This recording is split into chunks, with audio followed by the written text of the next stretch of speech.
Hey guys, this is Mel, and I'm back to talk about the 100 episode 508 titled How We Get to Peace, which premiered Tuesday, June 26, 2018 on the CW. It's 11:37 p.m., an hour and roughly 40 minutes since the episode has aired. I'm so tired, so hopefully I can get this going and cover everything I can. I've been up since 5 a.m. this morning. But anyways, huge spoiler alert. If you haven't seen the episode already, please go do so first, then come back and see what I have to say about the episode. My other video reminders are up on screen. Take a moment to remind yourselves of those. So I'm going to try to do this in 15 minutes. Let's start with what happened in this episode. Timeline-wise, I'm completely blanking. I'm pretty sure it's the next day after the events of 507.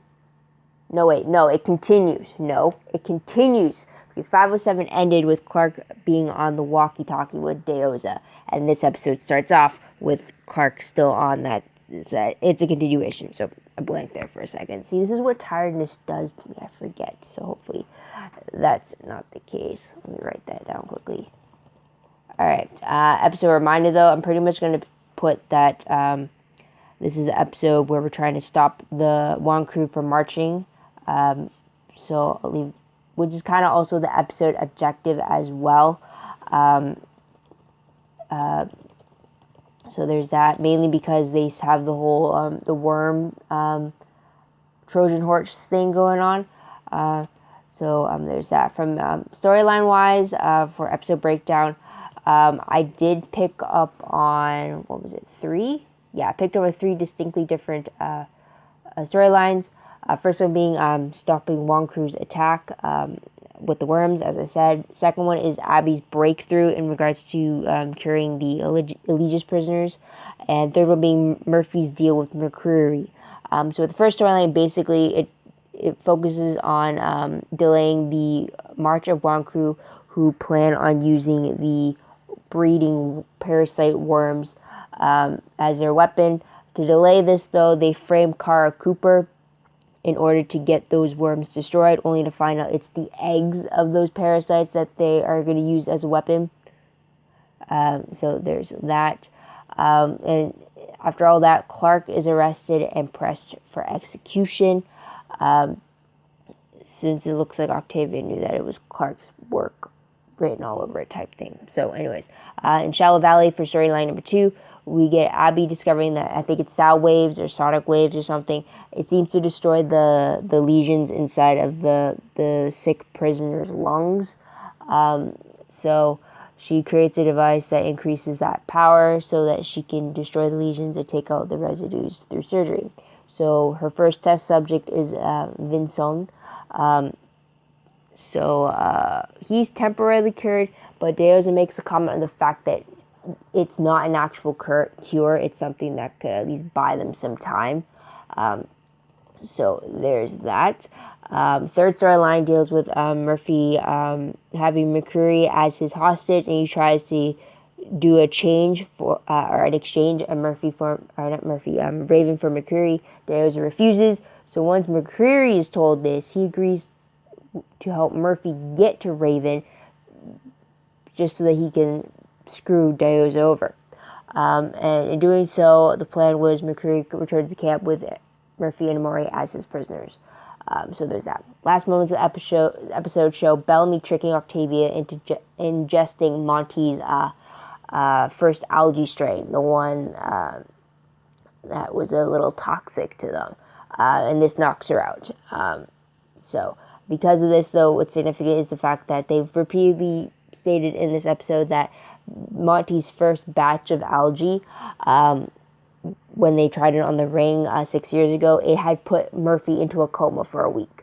So it seems like the same thing happens to Octavia when Bellamy does this for her. So putting her out of commission for a week at least. So it buys them some time. Well, it buys them March some time, but it puts some heat on those involved in Octavia's state. But anyways, character-wise, though, with Vincent, the prisoner with the collar on his neck, we find out from Shaw, who tells Raven that Vincent was a serial killer who had a penchant for human body parts. I think fingers or something as his trophies. And then, aside from that killer tendency, he was an overall nice guy. So that explains why he has the shock collar on him. Also, we see Mercury and another unknown inmate coughing repeatedly in this episode, kind of confirming the fact that it is a lung disease thing, which is shown during Vincent's scans with Abby. So there's that. Also with Deoza, she admits to Kane that she is pregnant. She guesses about 5 months along, but she was in cryogenic sleep for 100 years, so she was pregnant before that. So technically, the baby is 100 years old in 5 months, and they seem to have a favoring towards the name of Hope when they're talking about now having hope for a new life on this ravaged world. So there's that. Also, Kara Cooper, we see her killed by the worms as they burst from her stomach. Another alien reference there. So there's that. Moving on to tidbits, though, very quickly, we get Monty trying to get the hydro farm to work again by using his algae as fertilizer, in a sense. And it seemed to have been working miracles, or at least improving the hydro farm stock. So there's that. We see Bellamy having a little moment of calling Miller out on him and abandoning the 100. Which all we know is left of is Bellamy, Clark, Murphy, Monty, Harper, Octavia, and Miller, and Raven, essentially. So Bellamy's not having it. He's not okay with his former second turning his back on him, rightfully so. Also, we get Kane and Diyoza talking about the future of Eden, how they had plans to expand, and what it would be like if they all lived in peace. So there's that. They seem to be on the same page. With Diyoza, we get the sense that she is trying to plan for peace, not for war. She's been fighting against the abuse of power her whole life. So she wants to make a difference. She keeps saying that she's not a dictator, especially in comparison to Octavia, how she's not like Octavia. So we get a bit of an understanding there. Also, we see Raven not only reuniting with Abby, but also discovering her pill addiction. So there's that. Also, we see a little side comment of Indra deeming Miller ready to lead her battalion, which is meant to be the 1st Battalion, when Octavia takes her off duty for that. I don't know why. It could be whole. Anyways, but there's that. Moving on to ship status, though. Bellamy and Clark, we get them teaming up together to take out Octavia by taking out the worms, which is framing Kara Cooper, which essentially they together kill her by unleashing the worms in her. So that's something they do together. Also, when Clark is arrested, she rushes to get Bellamy to promise that he would take care of Maddie for her, which he does. He does promise that. And then we also have a little conversation between them that I'll talk about later on. Also, Monty and Harper, we get more of a solo moment between the two of them. When Monty confesses that he doesn't want to be a killer anymore, and he asks if Harper would still love him and all that, she decides for them that when everyone leaves to go over to Eden, they're going to stay behind with the hydro farm and live life in the bunker without any war ramifications whatsoever. So there's that. With Murphy and Maury, we see them come to... Well, Murphy thinks that they're back together. Maury states that they aren't, because she knows that the moment that they're done fighting for their people, Murphy will go back to the guy that he was on the ring, when essentially right now, when he's in survival mode, he's a version of himself that Maury fell for. So Hero Murphy, I was calling him throughout the whole episode, and she fears that he's going to revert back to the version of him that caused their breakup.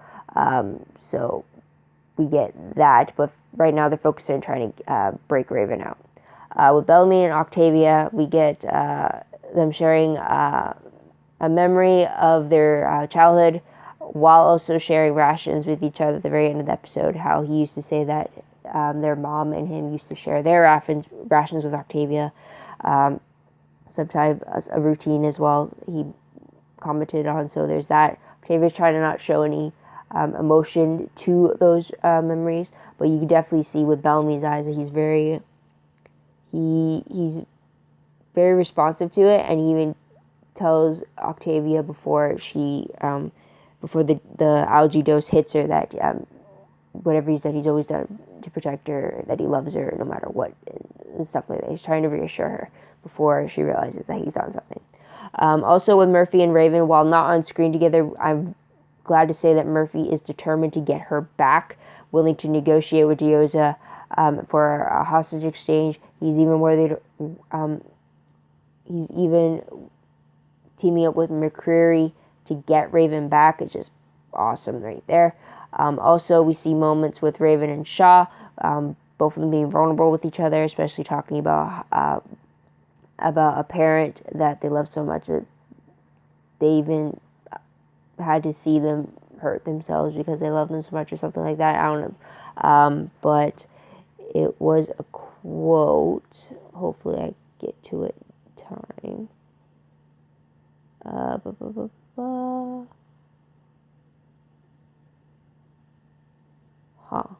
Yeah, have you ever loved someone so much that no matter what they do to you or themselves, you take it?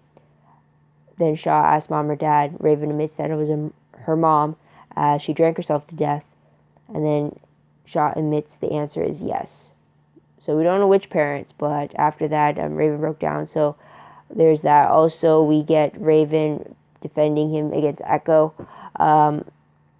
Just because also with Raven and Echo, Echo decides or is under the impression that Allegius needs Shaw, so therefore they have to kill him in order to take Allegius down. After everything that came out with Abby, Raven comes to realize that they need to take Allegius down. As she even said that to Echo, they have to kill Shaw to do it so it doesn't hurt him. I don't know if they're going to go through that still, though, but it seems that they're going to try to do everything they can to break the enemy from within. But I'll leave it at that. But moving on to most shocking moment of the episode, I will have to say it has to be Abby electrocuting Raven through the shock collar. I was not expecting that. When Raven dropped and started to convulse, I thought it was Dioza or one of the Allegius people with the shock collar control before I realized that Abby also has that control when she's working with Vincent. So it was very hard to hear that because from the very beginning, Abby and Raven have always had this type of a dynamic between them. And I want to say it's very similar to mother-daughter, but maybe more like co-worker, best friend-y type-y thing, because it's definitely not how Clark and Abby are with each other. So it was very surprising that Abby's addiction has gotten her to the point where she's electrocuting Raven. So that was a shock there. But moving on to top 3 favorite moments. First one I'd have to say is when Kane is talking to Dioza about what he sees for the future, how he's laying out, how like he sees these buildings being built here, how imagining his people living this new life. It was definitely not what I thought it would be in the promo. I thought they were actually going to these old ruins and stuff, but it's actually him talking about a future that they could build for their people. And I really like the vision he has. He's definitely come a long way from the Kane we've met in season 1. So it was very interesting. And I really like the fact that during the middle of it, Dioza kind of sees it and switches gears and adds her own thought to it, adding the school idea and then revealing the fact that she is pregnant. It was very interesting to see these two leaders, in a sense, come together to build a common vision for their people. They also had the fact that they bonded over the fact that the name of Hope would be good for the baby. Maybe, since it is a girl. Don't know how to feel about that, since that's kind of very, very similar to how Hope Michelson was named on the originals in season 1. So it's like, I don't need another Hope to deal with. So there's that. Second favorite moment I'd have to say would be Bellamy and Clark. The fact that they're teaming up with each other, the fact that they're kind of reassuring each other that what we're doing is right, and then even though they have like mixed feelings about it, they still stand by each other for it. Also, when they had the whole question about Clark realizing that she's leading with her heart and not her head this time, and then Bellamy just tells her that he understands. He calls her a mama bear, so he understands why she's has that flip with control when it comes to making decisions. So it's just really great to see the understanding between the two of them. Also, when them acknowledging the fact that Monty's comment did raise the point, they kept saying that they're killing Kara because they're killing one life to save thousands, and then Monty pulls it on them. Well, if that's the case, kill Octavia. Which is actually my next favorite moment. It's Monty's whole speech about that comparison, about how if you're going to kill Kara as kill one, save the many, then why not kill Octavia? That's the one kill you need to save the many, but because Octavia is Bellamy's sister, she's off limits, which is kind of what what Monty had an issue with. The fact that they take no prisoners for some people, but when other people's like, they won't not cross that line for them, or line against them. I really like that Monty brought that up. Tying back to my Bellamy and Clark moment, I really like that they commented on that with each other, and how Bellamy was saying that in a way that Monty was right. If it was anyone else but Octavia, he would have beat Clark to the punch to kill whoever was in Octavia's place. But because it is Octavia, he can't do it, and Clark can't do it, and yet they were willing to push Kara under the bus and kill her as a scapegoat. So it was very interesting to get that that comparison from Monty. I keep mixing the two. Comparison from Monty was the third favorite moment, and then the fact that we got that realization was the second favorite moment I had with Bellamy and Clark. But moving on from that, timer went off, so I'll try to be quick. Top three peeved moments. Sorry.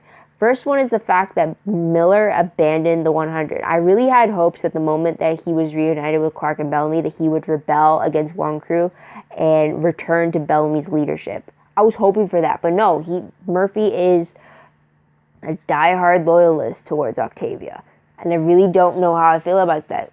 Like, on the one hand, I'm glad that Miller is in this very prominent position, in close to the leader's inner circle, but then on the other hand, it's like he's really obedient to the very violent ways of Wad Crew. So it's like, Miller, I don't know how to stand with this. So there's that. And another peeve moment of mine was the fact that Kara was killed by the worms instead of just being dosed with Monty's algae and putting her in a coma for a week.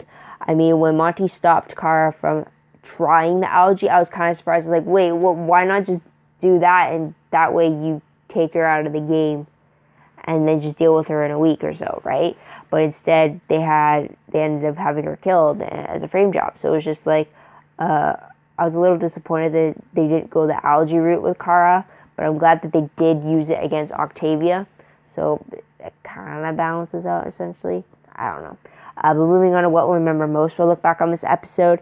Definitely the whole main fact that they're trying to take Octavia down so that they will be able to surrender to Allegis so that they can have their share of Eden. So that's going to be a huge one there. Moving on to random questions. First one, when they are back on the ground fighting to survive, does Amori truly think that Murphy will revert back to the version of himself he was on the ring? I mean, it makes sense, true. She doesn't want him to be the version of him that just didn't care, who didn't do anything, who wasn't being productive, which makes sense. He has a right not to be. But then, like, it doesn't make sense that she believes that after they've saved Raven or after this fight, that he would revert back to that same person who was in the ring, when essentially every day on Earth is a fight to survive. So I feel like Hero Murphy is always going to be present if he's always fighting for his life on the ground.